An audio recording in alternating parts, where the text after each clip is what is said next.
Living between Wednesdays, just trying to get by to the next fix. Living between Wednesdays, prefer the comics over the Netflix. Living between. What's up, folks? I'm your host Konrad on Wednesday Night Reviews, and joining me today is Nelson Caetano, a local Canadian comic creator. Nelson, thanks so much for coming on the show. Great for having me. I'm really looking forward to our talk today. Absolutely. So first and foremost, for anyone who might not know your face or have ever heard your name, could you describe yourself? I'm an artist slash teacher, visual arts teacher who has a huge passion for comics. Ever since my first comic was handed down to me when I was a little kid from my cousin, and I've just been in love with them ever since. And I find it the most fascinating ways to tell stories and communicate stories from one person to another, from one culture to another. Beautiful. I have to admit, I agree. So obviously we're on the show because you are a comics creator. So I happen to be holding the Gathering Place number 3, and behind me we have numbers 1 and 2. Oh, excellent. Yeah, I absolutely love these books, by the way. Thank you. The books themselves focus on, to my glee, Canadian creators, and through them you tell, each of them has 3 to 4 sort of small biographies, fictionalized, but small biographies of different Canadian artists. What made you want to tell their story? As a visual arts teacher in a school that has only teenage girls in there, I found it incredibly difficult to get my students excited about the artists that we'd read in our textbooks, which are traditionally old white men. And that's a fair statement. And I agree, it's hard to get excited about that. And so I decided to do some research on a much diverse group of artists and bring these artist stories into the classroom. And I found that my students started becoming a lot more attentive, started asking a lot more questions. And then some of them on their own would actually do their own research and ask me, "Sir, have you heard about this artist?" I go, "Let's learn about this artist." And I found through our interactions and through all this learning that these stories that were getting my students so excited, that these stories needed to get out of the classroom. If teenagers could get excited about art history, and then I'm sure that there are other people outside of the school system that would appreciate these stories. Again, we're very familiar with most Canadian artists, or at least some. I mean, I think the Canadian art community is not one that really, toots their horn really loudly enough. I mean, we have a lot of great talent here. And as stereotypical Canadians, we're very humble. We don't brag. And I think I'm out there, one of the few people out there who are really trying to toot the horn for all these people, all these artists who put out such great work, who've been lost to history, never made it into the history books. And in a way, these little comics have become sort of little textbooks. They're like a starting point, really. I've had my students who have picked up my books, or friends of mine say, I didn't know about this individual, but I looked them up, and did you know this about them? And did you know? And so it really starts a conversation. That's really cool. I'm glad that you got that level of reception regarding people wanting to then do their own digging. Because I mean, yes, we can, you can tell them a story and show them, here's all the facts about an individual, but for you to have inspired them to get digging on their own, that's something quite powerful.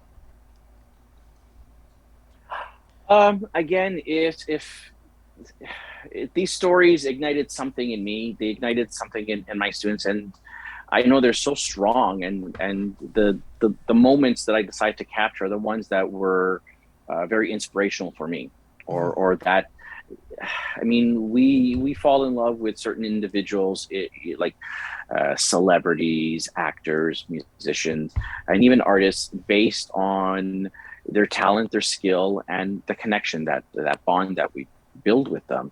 And these were the ones that struck a chord with me. And I felt that there were incredibly strong stories that really needed to get out there. And I still get moved by some stories, and even some of the artists' work.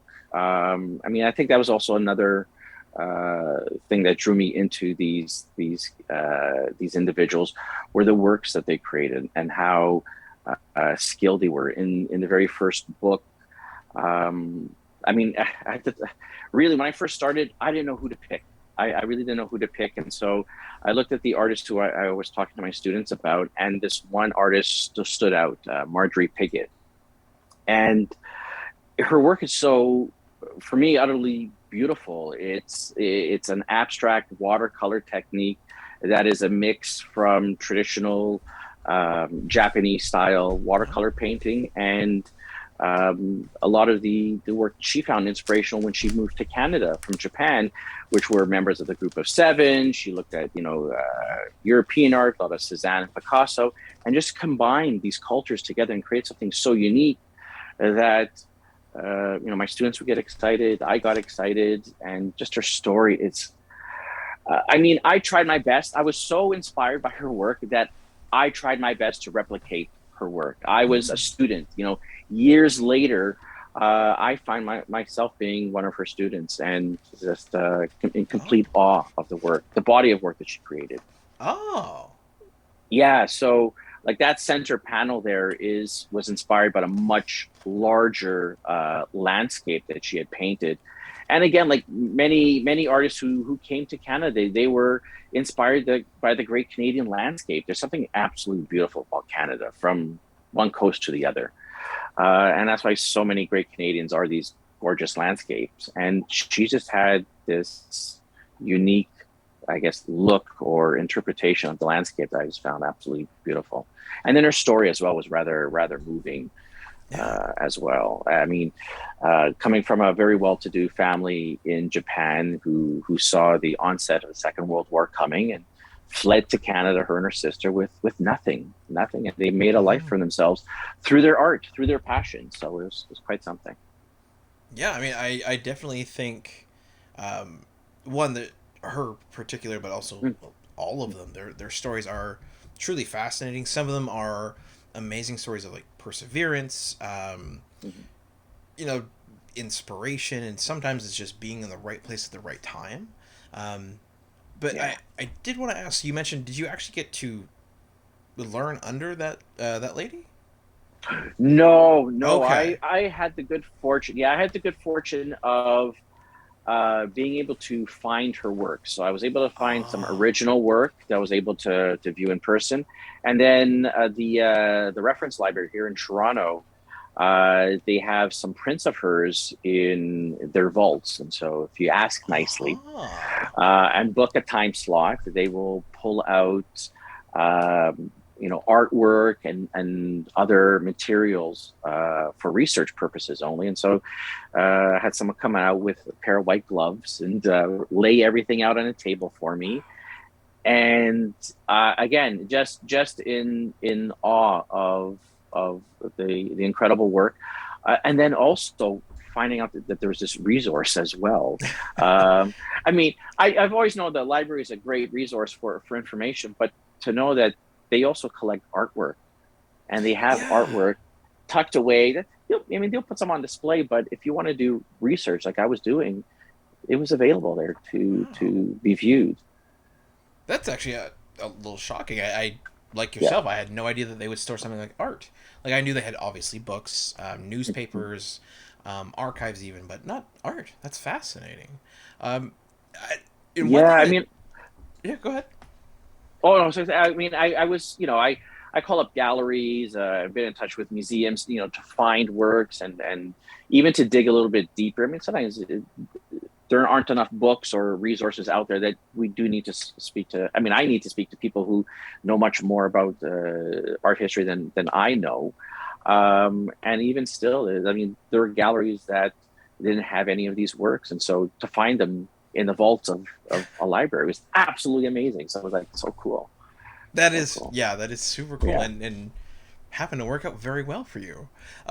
Now, one thing I want to confirm, so being a comic book guy, right, and having read many comics, Your name is the only one in this book, or in the three of them. So you've totally drawn, written everything for these comics, correct? Yes. Yes. Okay, so my question is this, and this is what, from a creation perspective, sort of floored me. These are each story is done in a very different way. They all look different. They all have different ways of being drawn, and that's consistent throughout the three books. Hmm. What was your, what was your original style for art, and how many different mediums did you take on in order to be able to create these books? I have a very traditional classical training in art, very much in line with a realism sensibility. Even as a child, when I look at artwork for the first time, I was drawn to the works of the Renaissance. So Michelangelo was, in a way, my first teacher. I would sit there and open up these old ratty books that I would find in the library, and I would study anatomy from Michelangelo's sculptures and then paintings from the Sistine Chapel. I just copy them as a kid, thinking this is what we're supposed to do.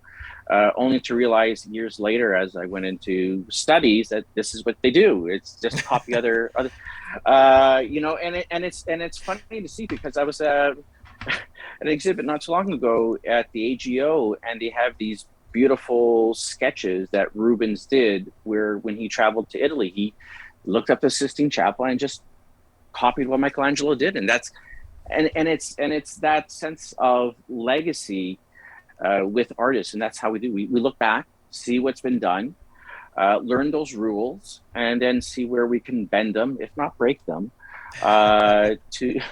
to sort of suit our purpose, right? And that's how art evolves over the years, is learning from the past and then bending those rules.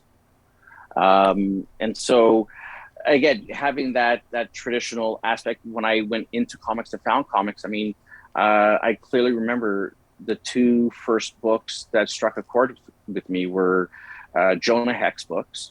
Oh. So a lot of the Tony DEZUNIGA work, which had this incredibly lifelike realism to them, and very, dark eeriness, to Western stories. And again, you have to remember, as an 8-year-old, this was like huge for me, because it wasn't what I was accustomed to. I was accustomed to watching Super Friends on a Saturday morning, or the Spider-Man cartoons. So there was a certain goofiness and a simplification to the artwork that I loved, and that's how I started drawing. But then when I saw this realism and shadows and these shadow shapes, they were incredible. I go, wow, that's amazing. And then the other set of books that were handed down to me from my cousin were the Master of Kung Fu series, the Shang-Chi series, that Mike ZECK worked on for a huge run. And I remember having like about 5 or 6 books that I would just flip through. This is amazing. I mean, it's like watching a movie, but on a flat 2-dimensional surface. And I turn the page, and if I get stuck on something, I can go back and forth. And then I had these still images that I would draw and study and try to reproduce the best that I could. Well, yeah. Yeah, so I think that's more aligned with where I'd say, the most comfortable drawing. But I knew with these stories that the story had to take center stage. And so how I told the story had to complement, it had to go hand in hand. And I knew that not every story would work with my traditional style of drawing. And over the years, as an artist, I had to adapt to whatever project I was working on, or whatever the client was looking for. So they may want something in traditional media or something digital. They may want something very simplified or something. So I learned how to manage different styles to meet the needs of the client. And which is helpful. I mean, it's helpful in terms of it allowed for me to grow, but it also posed a challenge in terms of my portfolio was quite varied. And so when anyone would look at my work, it was hard to say, this is your distinct style. This is a Nelson Caetano, because there's a little bit of everything in there. And so I always like to say I'm a jack of all trades, but a master of none. But I'm always learning. So it's for me, it's the process of learning. It brings me joy. And even with some of these people, like some of these stories, like the watercolor stories, I haven't touched watercolor paints in years. I mean, I'll teach it in class and I'll do some basic things, but to work at this level, I haven't touched it in years. So it was a re-education process for me. Interesting. Yeah. So, because one of the, again, because there's such varying and different styles, and you really nailed them. Like, I did not know, if I hadn't known going in you were the sole creator of the book, I'd have been like, oh, so, Nelson's hired on 3 to 4 different artists, because the styles don't even bleed into each other like I would expect for someone with, like, this is my style, but I'm going to do it in this medium, or, watercolor or oil paint or digital. You would expect there to be some level of bleed over, but there really isn't. Like, there isn't a point where I'm like, oh, that drawing looks like this drawing. They're just in different mediums. How has the experience of making these comics sort of informed now going forward what your style is, the Nelson Caetano style? I think the style is, the story dictates what that style is going to be. I don't know if will ever have a style that someone can definitively point and say, oh, that's definitely a Nelson Caetano. That's no one else. It's like, when you look at a Mike Mignola, it's Mike's work. So I don't think I'll ever get to that point, but I'm really, really happy with, allowing, or whether it be learning something new or experimenting, but working towards the story dictating what is necessary for it to be successful in terms of connecting with people and being really effective. And I will admit, it has been quite a challenge making sure that no two styles exist within the same book. It has been a challenge. It's not. I won't say it's easy. It's been a very fun challenge. And again, very educational. Oh, I bet. So one thing that we've talked a lot about the varying styles, because you picked one for each different of the creators. You've got a full 3 volumes. I believe you cover a total of about 12 different artists. How did you decide, I'm going to tell this person's story and maybe this person for next time? What made you pick the ones that you did? And initially, the series was going to revolve strictly around Toronto area artists, and hence the title of the book, The Gathering Place, which originally was a misinterpretation of the traditional name for the city of Toronto, or the lands that became Toronto. So yeah, it was initially mistranslated as The Gathering Place or The Meeting Place. And I always found that interpretation a very welcoming one, especially for how diverse a city that Toronto is. So even though it was, misinterpreted, I think it's one that should stick. And again, in starting my research, I wanted to, in the classroom, I wanted to be local so that my kids can connect to these artists and say, such an artist worked in this neighborhood, or they grew up in this neighborhood. And then eventually I started branching out as I started finding that, this artist worked with this artist, and this artist, studied with them or learned with them or traveled with them. And it really is a really tight-knit community, the Canadian group of artists that have existed. Very helpful. And so as the first issue started in that vein, I wanted to sort of continue, but as things branched out, I knew that I had to sort of rein things in and maintain a theme throughout each issue. So the first issue is very diverse, in terms of they're not very connected, except for the Toronto, where they all worked and lived. With the second issue, I wanted to make sure that they were all women artists. Again, something that my students could relate to very, very well, being an all-girls school. And again, women artists being very underrepresented in the Canadian arts community. So I thought it would be a really great push and a really great focus for the second issue. Wonderful. Yeah. Third issue, I had to put in my love of comics, and so comic book illustrators.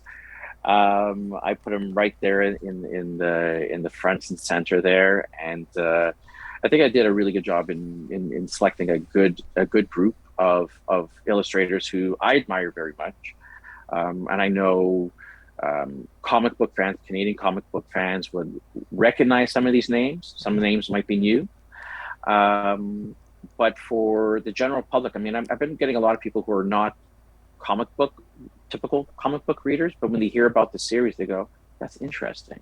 I'll pick one up. And so to squeeze in, comic book illustrators into the larger picture of the history of art, for me is a bonus, because I think we're underrepresented in that sense. Oh, yes, I highly have to agree. The viewers of my show will know, because I've mentioned it a number of times. My partner, she did her BA and her master's at OCAD, and absolutely, when it comes to the study of comics and the appreciation of comics art, definitely comic artists are, thought of as lower, lesser. It's pop art, it's consumer art. It's not something to be valued. You know what? Yeah. There's a great story. I don't know if it's often shared or not, from Gil Kane. Well, he's attributed to making this comment, and he was at a convention, and I want to say it was Neil Adams who was at the table with them, and they were talking about art and his career. Gil Kane being somewhat more senior than Neil Adams at the time. This is going back late 60s, early 70s. Okay. And Neil asked them about, being a comic book artist and as a career and talking with other people. And he said, no, he would never tell anyone. None of his neighbors knew he was a comic book artist. He would actually say he's a line artist. Mm-hmm. And they would all just accept that, oh, line artist, okay, whatever that is. But he felt that there was a negative attitude towards saying that you're a comic book artist, because it was seen as a few steps lower than any sort of other art form. Mm-hmm. And when you look at the skills that are involved in, between interpreting a script and flow, and then you're familiar with the whole art and everything that goes behind a comic book from page to page, panel to panel, there's a huge skill set there. And then the study of everything from color to anatomy to, there's so much. We're definitely underappreciated. Agreed. Hands down, easily agreed. Yeah. Golden age to present, digest to oversize. Never miss new comic day, yeah, no surprise. So where's my no prize? Check the letter columns. Can't find issue 2? Collector problems, cliffhangers, mysteries, you need answers. When did Batman become Green Lantern? I get it, true believer, not lying. Always up for an awesome summer crossover.